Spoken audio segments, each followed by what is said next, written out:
computer. Well, hello, dental assistant rock stars, and also our superstar dental assistants. We have Mary Govoni, and she is a dental assistant, but she's also an expert in OSHA and infection control. And we're going to go over and have a great conversation about PPE and proper protocols. So welcome, Mary. Thanks for coming on. Thank you. We're glad to be here with all the superstars today. That's right. Follow Mary's Facebook page at Superstar Dental Assistant. She has a lot of great information. She's been around the wheelhouse a very long time, seen it all, done it all, been there, done that. That's what I have to say about that. But I've never seen anything as crazy as this in all that time. Oh, I know. And our poor dental assistants, we are thinking of you. Stay the path and just read and educate yourself and really, understand everything that's going on to help you out. So. Absolutely. All right. So we're going to go over PPE. So amongst this new guidelines from the CDC and OSHA, if you are a dental assistant working in an office, what are your PPE precautions that you must do and that you are recommending to keep our public safe, keep our families safe, just, do the right thing? Absolutely. Well, we have two sets of guidelines that have a little bit of conflicting information, which of course makes it difficult for us. Right. We have the CDC interim guidance for dental settings, which is really meant only for treating emergency patients and not treating elective patients. And that's what is still in effect right now from CDC. Right. They will update those guidelines soon. I know the ADA is putting a lot of pressure on them to do it. And I think that the CDC, unfortunately, is getting a lot of pressure from the administration to, I guess, not be as active in this process, but they need to be. It's just a whole, I don't political, but it's not pretty. So then we have on May 1st, OSHA issued their guidance on, again, it's interim, treating emergency patients only. Right. And one of the things that they did was sort of reclassify our procedures in dentistry. We have historically been classified as a moderate risk entity, if you will. Okay. And now they have four categories. They have low risk, they have moderate risk, they have high risk, and they have very high risk.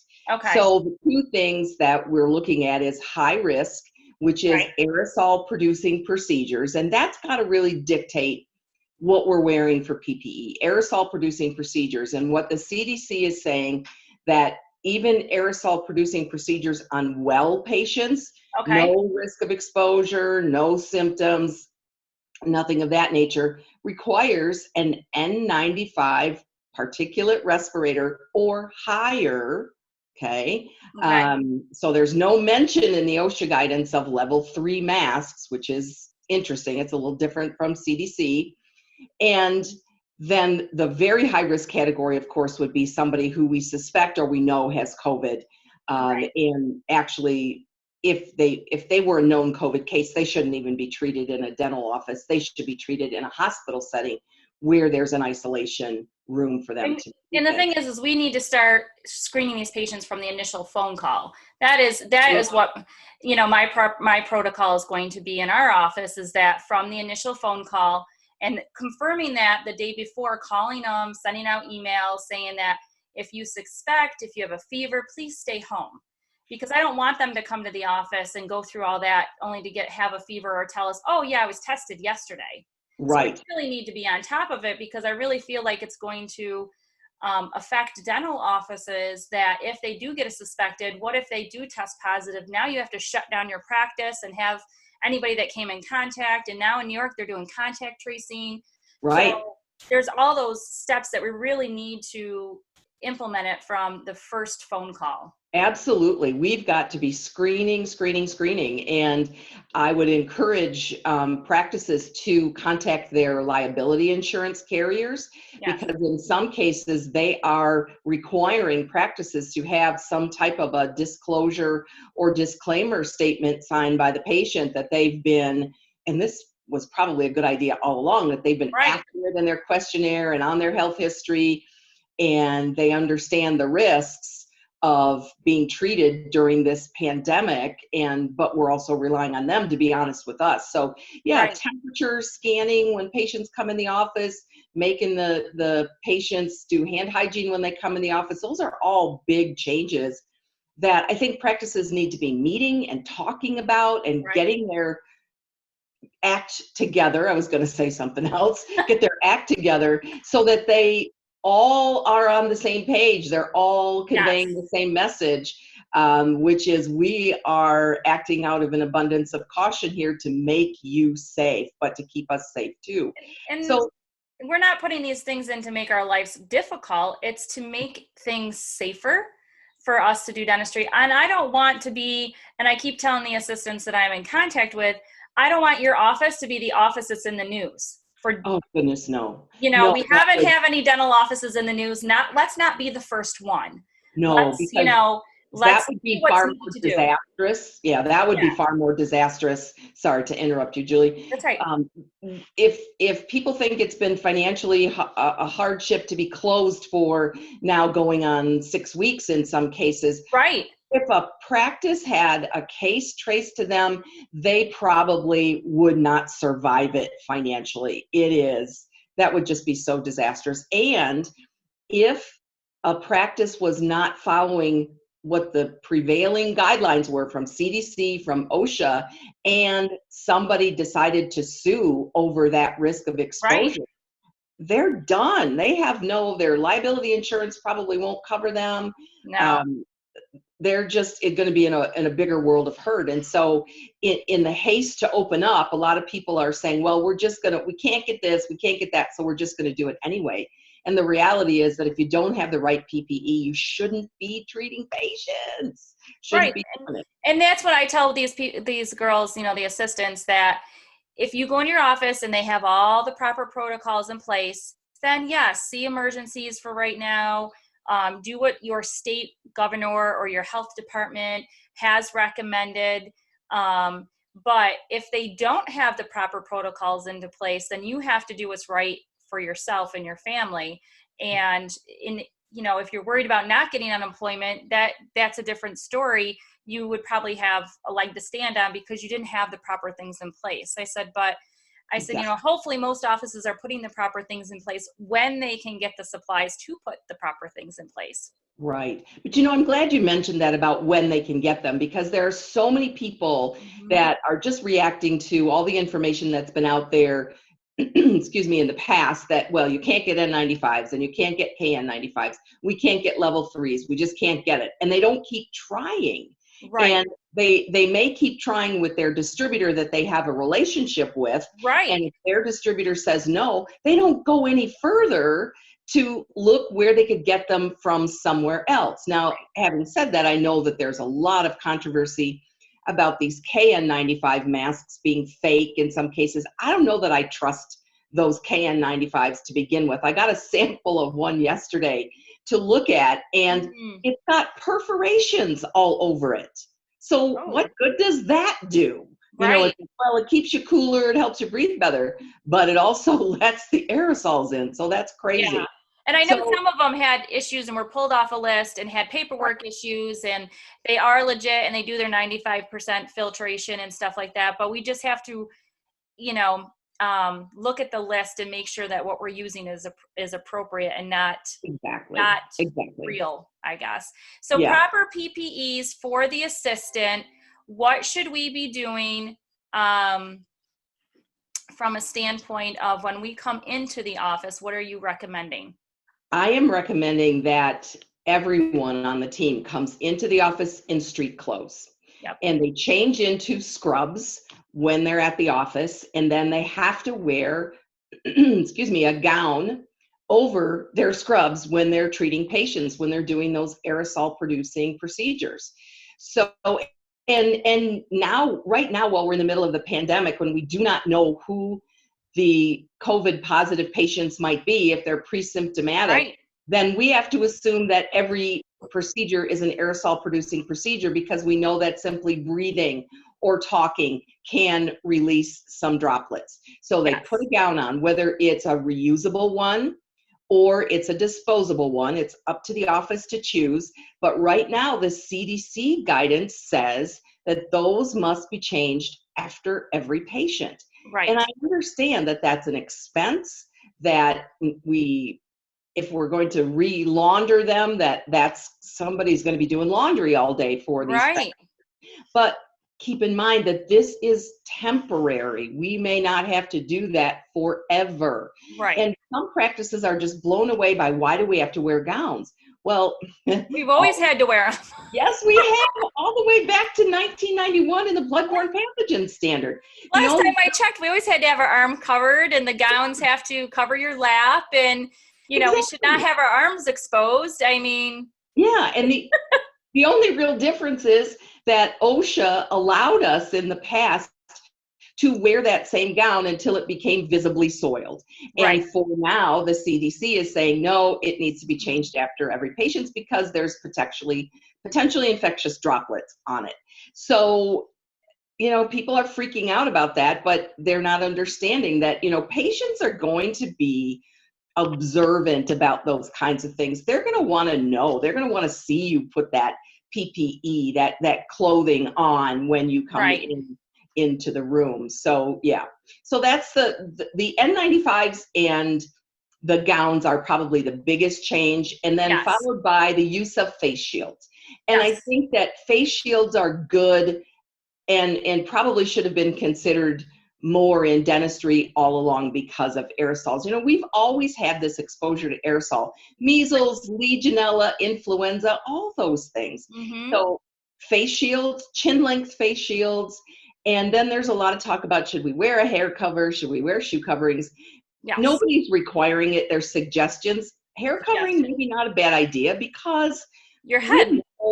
It's going to fall down on our heads. I don't know about the shoe thing. It's probably a good idea to leave the same pair of shoes at the office that you wear. So again, I come in the office in my street clothes, I change into my scrubs, I put my Right. gown on, and then I get ready for my day with, and when I go into the treatment room, I'm going to put on my N95 mask, I'm going to put on my face shield, I'm going to put on my gloves, and that's not necessarily the correct order. And I would encourage our listeners to go to the CDC website and download the posters on donning and doffing, putting on, taking off PPE, because there's a specific order that you should do it in to prevent you from getting cross-contaminated. So let's go over the order really quickly of donning your PPE. How should you put it on as an assistant or a dental healthcare professional? Oh, you're going to ask me to go and do that. I honestly, Julie, I have to pull up the poster because I've been All right, we'll pull up the poster. Okay, we got to do that because we'll let you pull up the poster.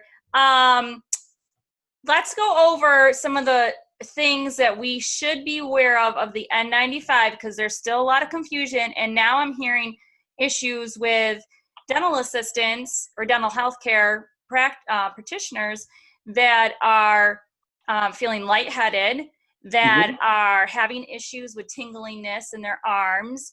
The CO2 levels might be elevated. So if we're going to wear an N95, what do we need to remember that we need to do with those N95s? Absolutely. Well, the first thing you need to do is you need to fill out a medical questionnaire, and it's available from OSHA.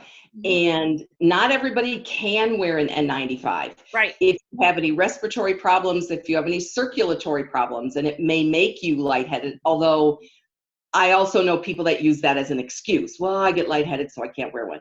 Now, think about protecting yourself. Right. And I think we have to take a step back here, first and foremost. The biggest difference between an N95 and a surgical mask, like a level 3 mask, is the seal.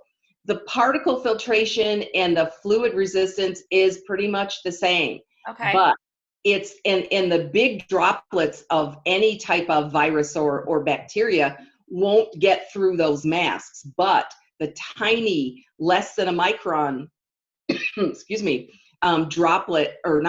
particles that get aerosolized that could contain COVID or measles or tuberculosis. If they're in the air and you have gaps around the sides of your face mask, they can get inside your face mask when you inhale, and because of the particle size, they can get into your lungs, and that's how you get infected. Right. So the medical questionnaire is a must to see if it's even appropriate for somebody to wear. And then they have to be fit tested. And there's a lot of confusion about fit testing because the ADA in their return to work toolkit interpreted the information differently than OSHA did. They said that the ADA said that fit testing is suspended, and OSHA says, no, fit testing is not suspended, just annual fit testing. It's postponed because of the fit test kits. And I became a fit tester for my office and for my area clients. Yep. And I just got my fit test kit, but it was on back order. I haven't got mine yet, so I'm hoping. Yeah. So it was on back order, and they are on back orders. And I would recommend that, dental assistants look for a path to, or it's somebody in their office to get fit tested, because if you are using this and it stays for the next 2-3 years, there's going to be an annual update. Just buy your office a kit, and that way you can do it there. It's cost effective for your office. You don't have to have somebody come in and, so yes. And the written respiratory protection program needs to be in place. Absolutely. It needs to be in place. And if somebody doesn't have the ability to get the training and get a test kit to test their team, it's available. All you have to do is do a Google search for N95 fit testing near me, and you'll find occupational health centers. And it doesn't have to be done by somebody in healthcare necessarily, because a lot of, like here, I'm in Kansas, and there are a lot of agricultural companies that will do construction companies where these people have to wear respirators, and so they have somebody. Now, I've heard that some people are, gouging on pricing to do these, but you can find someone. It's just right now I see a lot of people making excuses. Well, I can't find it and I can't do it. That is not an excuse to OSHA.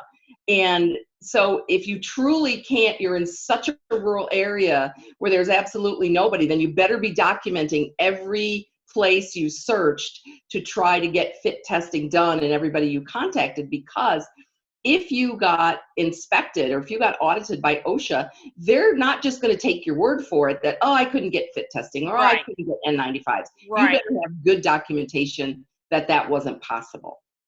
So and that's you just can't be thrown an N95 mask and say, put it on. I mean, that's why the fit test is there, is to make sure it's doing its job, and that it fits you properly to do its job. Yes. So, your boss just can't buy one brand and hopes that it fits. I mean, and that's with any PPE. With your gloves, your mask, your goggles, your face shield. It has to fit. It has to fit properly. Nobody wants to be, one, uncomfortable and unsafe working in the environment we're working in if our things don't fit properly. Absolutely. And not only do you have to make sure that it fits properly, you need to make sure you have it on appropriately. And so there's fit testing, and then there's seal checking every time you put it on. And there's OSHA has updated some really, really awesome training videos.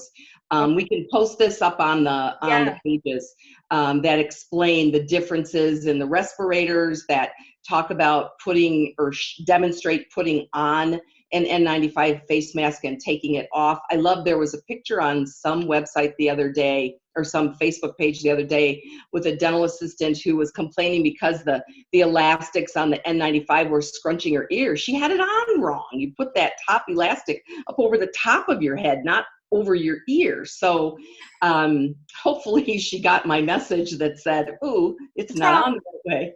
Yeah. Yeah. So it's, and we're so not used to wearing N95s. We're not used to having to have this respiratory protection program, because we didn't wear respirators before. No.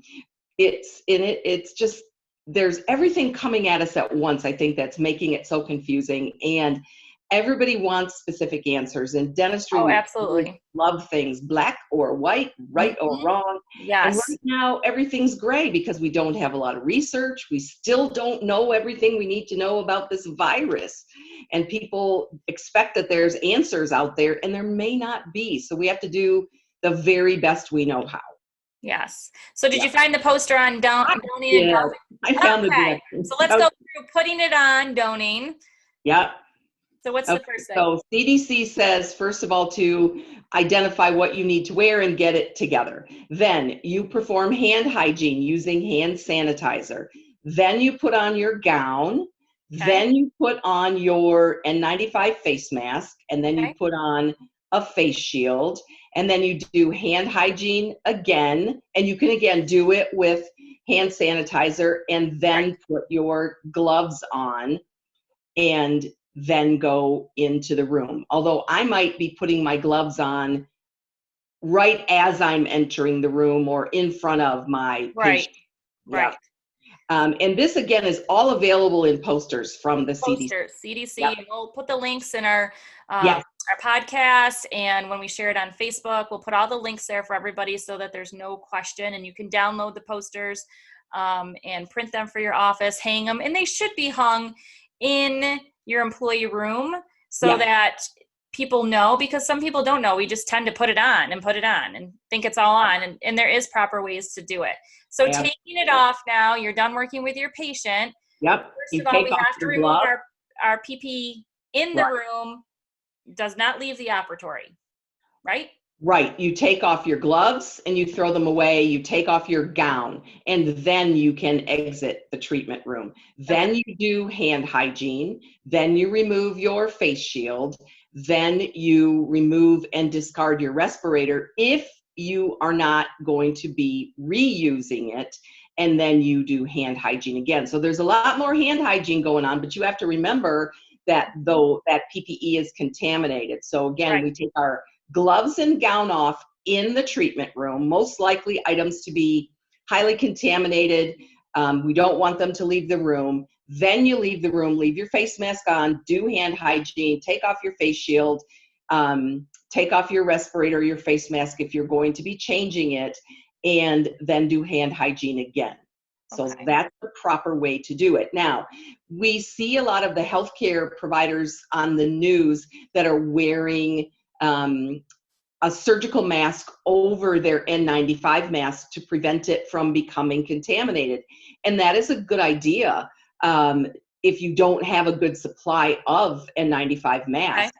It will make it maybe a little warmer and a little harder to breathe. But it's a good way to preserve the masks.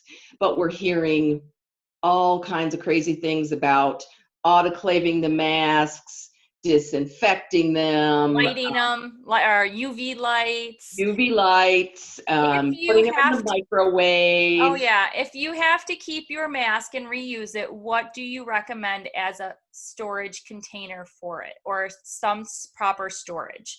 So if you use a level 3 over the top of it and you have to reuse your N5 because of shortage, what do you recommend as a point? I've heard paper bags, I've heard a Tupperware container, I've heard putting it in the autoclave, in a pouch.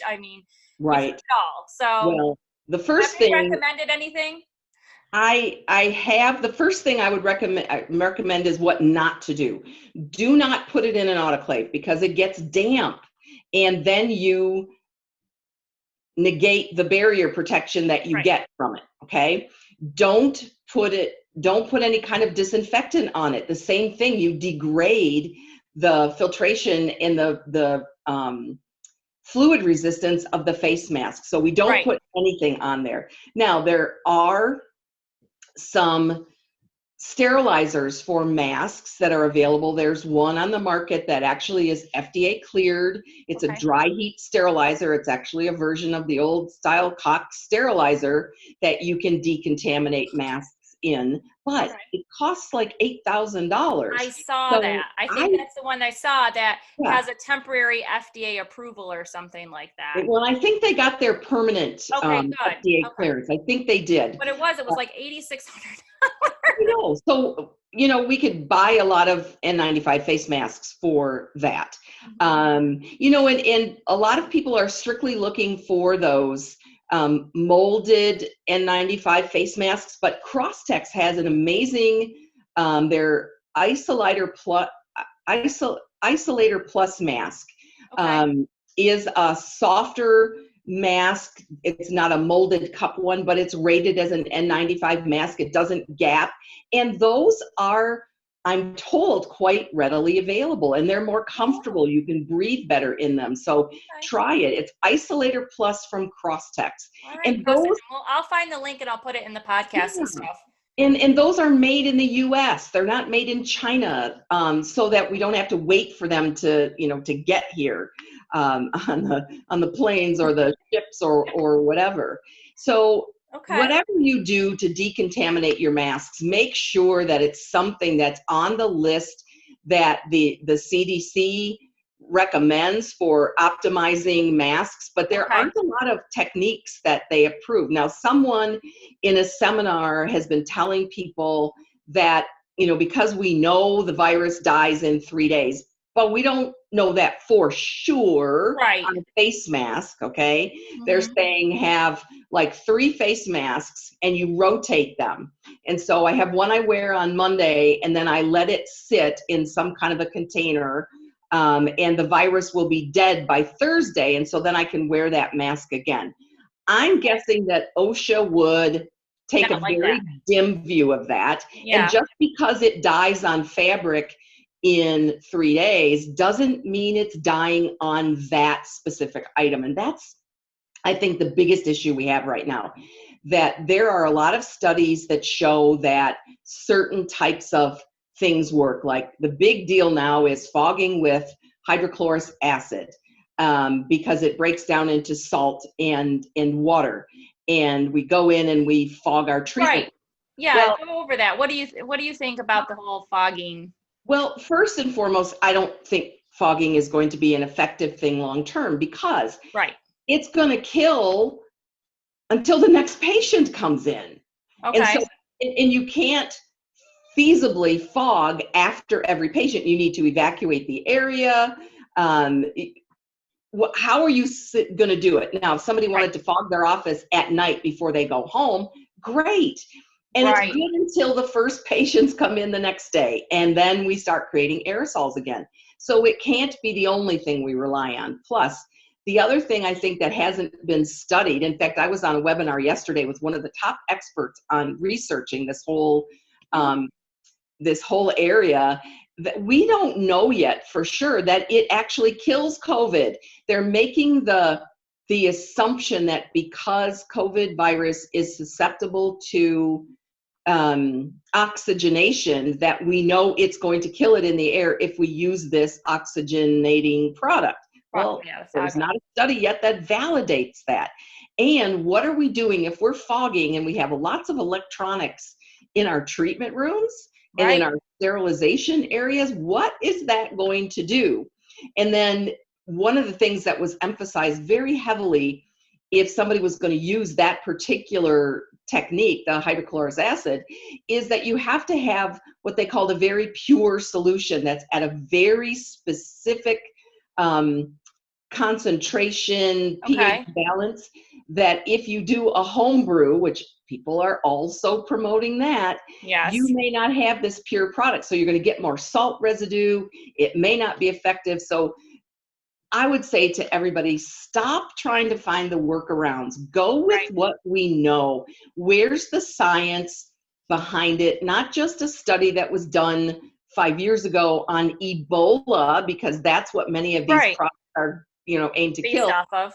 Wait till we get the science on COVID and then go from there. But air purification looks like it's a pretty good idea at this point. Yeah, and I did buy a unit for each of our rooms, and read the directions where they should be and stuff like that. And if do I know if it really, really, really works to purify there? I'm not really sure. I'm hoping it does, but I think it also puts our team and our patients at ease, that we're trying to do everything we can to help the situation. And it's wonderful to have anyways in the office an air purifier, because sometimes you get some terrible smells. And it's a nice noise reducer. It's got a nice noise to it. So, it's kind of soothing. But it's great. It's got it looks nice in the office. And so, we'll see. And like you said, until the scientific research comes out that these purifiers are doing what they need to be, then you just, go with it. So.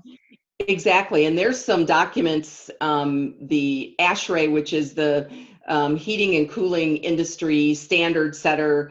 They have some good documents on infection control. We'll make those available too, because they have some specific recommendations about the type of HEPA filters, the ratings on those, and if you do UV light, and it depends on apparently the speed at which these purifiers work. If they work too quickly, they don't have an opportunity to remove viral particles, and so it has to be at a certain rate that they draw the air in and circulate it back out.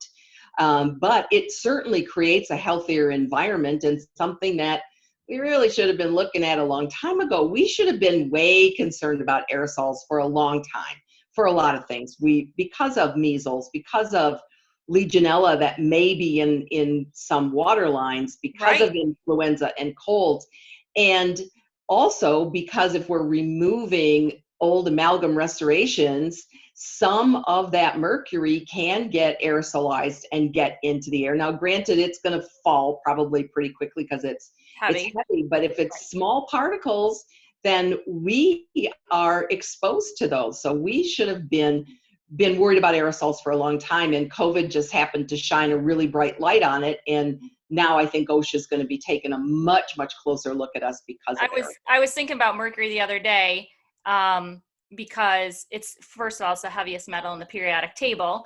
And second of all, when I started, which year before me, so you probably remember this, is you used to take the whole bottle of mercury, which weighed 5 pounds, and you used to squeeze it into the amalgamator in certain much, and then you would put the powder next to it, and you'd put the lid, and you'd let it shake up, and then you'd put it, and then you'd squeeze it in gauze, and Oh, we did all of those things. Absolutely. And now I'm thinking, people are worried about Corona. I'm like, man, I used to handle mercury with almost like my bare hands, and absolutely. It's just so funny. And I was thinking, because I restored a dental cabinet from 1990. I saw that. That was awesome. Yeah, and there was enamel paint. So when all the OSHA and, you couldn't have wood because it's very porous in the operatory, a company probably came in and enamelized all these beautiful dental cabinets that are out there. And I'm like, I probably have the black lung from all the lead that, my son and I spent hours removing and sanding and not wearing a respirator, just out in the garage as everything's flying around. Yeah, I know. I'm like, if I don't die from the black lung from that, then, There you go. Well, I know that I have some permanent lung damage from my days of working at chairside, and back in the 70s and early 80s, we didn't wear respiratory protection. The only time we really wore respiratory protection was if we were really so sick that we should have been home, but we came to work anyway and wore a face mask. Other than that, we didn't do it. And so I have had chronic bronchitis, and anytime I get some kind of a respiratory infection, every time I get one, it gets worse and worse and worse because of the damage that I have. So it's not necessarily a safe environment. It's important. So we had a lot of questions we put out there. So let's go through our questions and answer them to the best of our knowledge. All right. I want to know how many times you can wear an N95 mask before they need to be thrown out. Well, that's one of those questions we really don't have an answer to. A lot of factors weigh in on that. Were you wearing a face shield over it so that it didn't get damp? Right. And were you wearing another face mask over it? There isn't any quantifying information right now because they're meant to be disposable. So I don't know that anybody has validated for us, unfortunately, how long. So that's one of the things that you're just going to have to look at. What's the supply I have available, and how are we caring for it? Yeah, and how are we caring for it? But remember, don't use any kind of disinfectants on them. Right. Don't Or put it in the autoclave. Don't put it in the autoclave. No. All right. It says, I recently read an article that stated it's recommended dental professionals wash their face after between patient treatment. Is this something that Mary believes should be done? Oh, that's interesting. I had not heard that. Well, again, I think it depends on what you're wearing for PPE. Right. Certainly, and I can remember back in my dental assisting days going in, we did a procedure on a patient and there was a lot of blood spatter and seeing, going in the bathroom and going, whoa, look at this. And before we wore gloves, I'd see it maybe underneath my fingernails. And, we're just like pretty nonchalant about it. That's the case for face shields. Who has time to wash their face? And if you want to put makeup on when you go to work, then what are you going to do? Not that could be a factor, but I think rather than worry about washing faces, let's wear face shields, and then we don't have to worry about it. And because it's also a time devotee too. I mean, yeah, we're going to have to lengthen our appointments as it is. And now if we want to throw in there washing our face and all that stuff. Yeah. So then they wanted to know about the makeup too. Should we not be wearing makeup to work? I mean, I don't wear anything but mascara because my face breaks out and it gets oily and it comes off in the mask anyways. And so, I look like I woke up on the side of the street. Besides mascara. But nowadays, you're not going to be able to see anything but my eyes anyways. So it's not going to matter. Well, I think in some cases, this is a little bit of like overthinking perhaps. And again, if you wear a face shield, there shouldn't be any particles getting on your face that would, say that you couldn't wear makeup or shouldn't wear makeup and so forth. So I don't know that I'd worry about washing my face or not wearing makeup. Wear a face shield. Wear a face shield. Okay. How are you going to get rid of aerosol after each patient? We must treat all patients if they're infected, right? How are we supposed to wear a mask for 4 to 6 hours a day and perform even extra work? Well, that's one of those examples of something that's not going to be easy, and we're going to have to get used to it because we cannot. And actually, what the OSHA guidance says is that if you are in the presence of aerosols, you should leave that face mask on, that N95 particulate respirator on all the time. We put it on when we first start working on a patient, and we don't take it off unless we're going to take a break or eat lunch or whatever. And it's not going to be fun. I think what everybody's going to have to do, number one, is get the air conditioner temperature turned down so that we're not getting too hot. I hate being too warm. And again, look at the kind of face mask that maybe will be more comfortable to wear all the time. And again, that Isolighter Plus from Crosstex may be a very, very good option because it may not make you quite as warm. But people do it in factory settings all the time. And so we're whining about, I don't want to wear it all the time. Other people do it. It can be done. And the thing is, I think we're going to have to slow down our schedules. Yes. It's important that we are not rushing. And our office is we're the only dentist in the 20-mile radius. And we've always been very, time conscientious and stuff like that. And we're going to have to even slow down slower than we were before. I mean, all these practices that are double booked, triple booked, all the people in the office, the workforce. And it's just right now, I'd rather be safe than sorry. And I just think that we have to, as a dental team, just slow it down a tad. It's always going to be there. The patients are always going to be there. May you not produce or collect as much? Yeah, that's going to happen. But I'd rather not get shut down. And I'd rather not have something happen. I'd rather be safe than have something happen. You're exactly right. And again, I keep reminding people, this is temporary. Right. But keep in mind, we're still in the middle of a pandemic. No one has declared this especially New York over. And so we've got to take care that we're safe now until we have vaccines, until we have some reliable testing to be done. And the biggest issue right now is that there are many test kits available, but so many of them are inaccurate. Right. One of the ones that was so touted, and it's the one they've been using in the White House for testing everyone, The saliva test from Abbott has been shown to have about a 48% inaccuracy rate. So that's a pretty scary thing if we're relying on that. And I know there's people out there telling dental practices that you need to be testing, and the ADA, and I do think there's a place for testing when we know we have some reliable available tests. Right. The ADA has been advocating for dental practice acts to be changed to allow dentists to do these types of tests. And a couple of states, I know North Carolina, I believe, is one, and I don't remember what other state has enacted that, but it will take all 50 states to change their dental practice acts to allow it.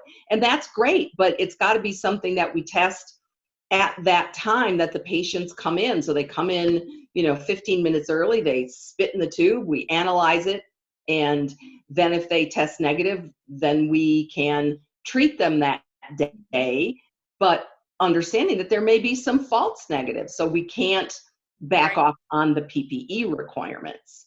No, So, exactly. yeah. So we have evidence that the aerosol stays in the air for up to 3 hours. Now, those tests were done. Some were done a number of years ago. Some were done recently, not necessarily in a controlled environment in a dental treatment room, but the best estimate that I've heard, and it is an estimate from some of these experts, is that it could be anywhere from 30 minutes to maybe an hour that aerosol stays active, and there has been COVID in those aerosols. So that's where the air purifiers come in. Right. Building HVAC systems perhaps can be changed so there are more frequent air exchanges happening in a facility. And I've become a big advocate of extra oral suction devices. And I know these are not inexpensive either, but when you look at how they work, that they really control so much of that aerosol, but even using an HVE controls, according to studies, 90%. Well, and that's what we were talking about on another forum, is that we tend to, it was with the dental lines or the handpiece with Dentsply, that we tend to, as assistants, the minute the dentist shuts the handpiece or moves it away from the tooth, we shut the HVE off. That we're going to need to change and tweak how we use the HVE and how the dentist uses the handpiece, because often they don't even step off the rheostat and they're whipping it out of the mouth. That is very true. And so it's going to be more conscious of them to step off the rheostat, leave that handpiece in the mouth, wait till there's no water coming out of it, and the assistant still has the HVE on and waits, a couple seconds afterwards, and then retracts everything out. Right. You just can't just, I've done it several times. It's just a habit. The minute I see him moving away from the tooth, I know he's going to shut the handpiece off. So I shut the HVE off and move it away. Well, now I'm going to have to be more conscious of my practices with the HVE. Sure, absolutely. And if a rubber dam can be used, that's even better, but it can't be used all the time. So we know that. The biggest concern, and I think this is why the hygienists are so very concerned right now, is the ultrasonic scaler. And I don't know any hygienist that wants to go back to doing strictly hand scaling. I blew my hands out, carpal tunnel syndrome in both hands. Well, that's what I was talking with my hygienist about. I'm like, I love you girls, but I don't want a disability claim in 6 months because your hands are like, curled over and ready. We need to find a good solution that helps protect you, but also helps you accomplish what you set to go to school for. Exactly. And so even if the doctor doesn't want to use these extra oral evacuation systems, I think they have great application in the hygiene treatment room. Absolutely. As we know, we have evidence that the aerosol from the ultrasonic is the greatest offender. It creates the most. But even things like looking at turning some of the water down on the hand pieces, operating the hand pieces at a slower speed, because we don't obviously want to create a bunch of heat. On the webinar that I listened to yesterday from all these experts, they were saying maybe not even use the air water syringe. And I don't know how that would work. That would be a lot of adaptation to get used to not doing that. But there are a lot of tweaks that we can do to control those aerosols. But do I think we should do our usual, we take about 5 minutes maybe to tear down and set back up a treatment room and bring another patient in? No, I think that we need to space out those patients. And we don't have a number, and everybody wants to know, how long should I wait? I would say probably 30 minutes is a good guesstimate at this point. Yeah. But we don't know. And like you said, it's not forever. It's No. an interim implications until we can get a handle on COVID. Yep. Right now, we don't have a handle on it. And what's to say our state is in phases and we open up and all this traffic and people, and then the numbers go back up and people are getting sick. So Exactly. we have to do our part, I think, to keep things going in the right direction. We do. Our last question was, are we expected to wear hair bonnets? If gowns are not available, are rain pouches a good substitute? That's what our doctor bought for our return. Oh. Okay. Well, first of all, I think we addressed the hair bonnets before. I cannot imagine how warm that will be. I mean, you would practically want to be in your underwear underneath that, and because it's going to be so very warm, it's not going to be. Right. I don't know any antiperspirant that's going to work under that. I think that's a bad idea. And, I think it goes back again to, the gowns are not available. If you search enough, you can find gowns. You can find them. I have talked with all my clients who's the first thing, you told me I have to do this and I can't find them. Okay, here's some thoughts. Go here, go to Amazon, go to dental suppliers that you maybe haven't worked with before, and many of them have them. But I think what we're doing is, in some cases, is looking for an excuse not to follow the guideline, because first of all, we don't like it. And so, I can't get them, so there's my reason not to do it. You can get gowns.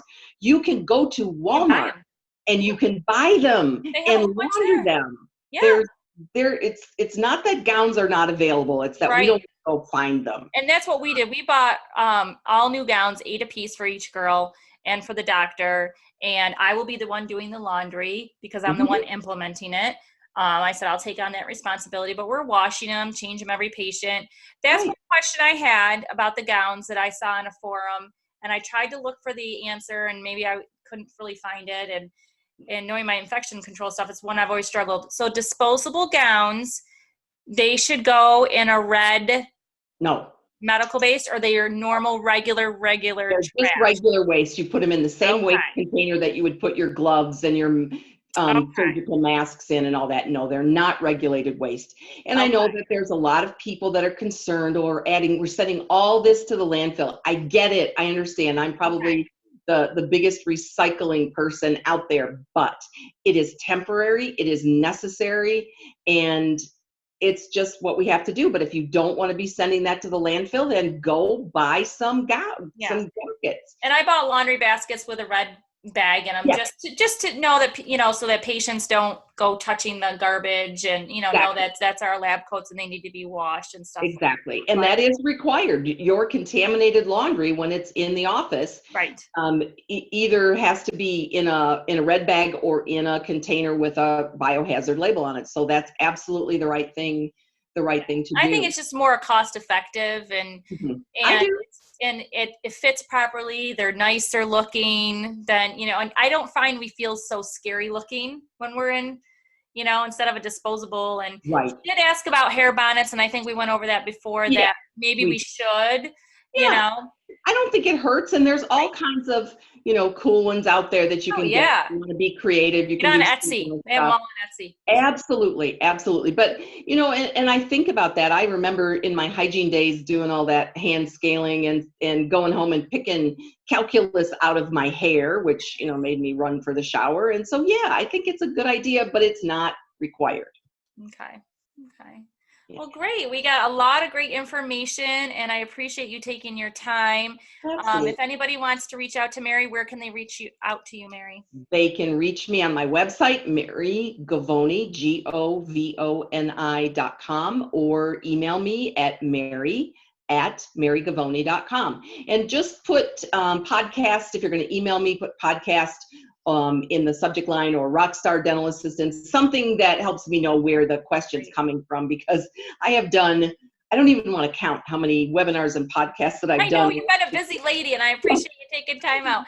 And just so all listeners know that I've probably said Mary's last name wrong. I call it Giovanni. It's Govoni. Giovanni. I know. I get Giovanni a lot. People want to make it sound just a little more Italian. It's not a problem, Jules. And she does have, Facebook pages for superstar dental assistants that she gives a lot of useful information. Absolutely. And we just appreciate your time. So to all you dental assistants out there, please stay amazing, stay positive, stay focused, and we'll see you soon. And be safe. That's right.